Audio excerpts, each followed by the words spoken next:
ফরিদপুরে পুরোদমে শুরু হয়েছে আগাম মুড়ি কাটা পেঁয়াজের চাষাবাদ। এবার অসময়ে বৃষ্টির কারণে 2 থেকে 3 সপ্তাহ পিছিয়ে গেছে মুড়ি কাটার আবাদ। মৌসুমের শুরুতেই সার কীটনাশক সংকটের পাশাপাশি দাম বৃদ্ধির কারণে চাষাবাদ ব্যাহতের আশঙ্কা করছেন কৃষকরা। ফরিদপুরে পেঁয়াজ আবাদে ব্যস্ত সময় কাটছে কৃষকদের। কেউ প্রস্তুত করছে জমি, কেউ রোপণ করছে পেঁয়াজ।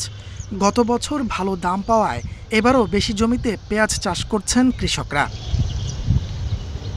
আগাম চাহিদা পূরণে ফরিদপুর অঞ্চলে আবাদ হয় মুড়ি কাটা পেঁয়াজের। এবার অসময়ে বৃষ্টির কারণে আবাদ পিছিয়েছে অন্তত 3 সপ্তাহ।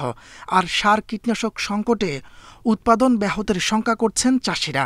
এতদিন পেঁয়াজ ওঠার কায়দা হয়ে যেত আর কি, বৃষ্টির কারণে। পরে যে বৃষ্টি আসলো, ওই বৃষ্টির জন্য মানুষ অনেক পিছিয়ে গেছে। এবার সারের দাম বেশি, সার আমরা পাইই না, সারের জন্য খেত করা কষ্ট হইতেছে। সারের দাম এখন মনে করেন বাইরে গেছে, জোন খরচ বাইরে গেছে, তো পেঁয়াজের দামটাও একটু ভালো পাই, তাহলে আমরা একটু লাভবান হইতে পারবো আর কি। পেঁয়াজ আবাদের লক্ষ্য পূরণে চাষিদের সব ধরনের সহযোগিতার কথা জানিয়েছে কৃষি বিভাগ। বীজ সিলেকশন থেকে শুরু করে পেঁয়াজ উৎপাদনের যে কলাকৌশল, সেই কলাকৌশলগুলি এবং চাষিদের মাঝে আমরা বিভিন্ন প্রকারের গ্রুপ মিটিং করতেছি এবং তাদেরকে যে পরামর্শ দেওয়া হচ্ছে যে সরকার নির্ধারিত যে মূল্যে সার আছে, সেই নির্ধারিত মূল্যে তারা যেন সার ক্রয় করে।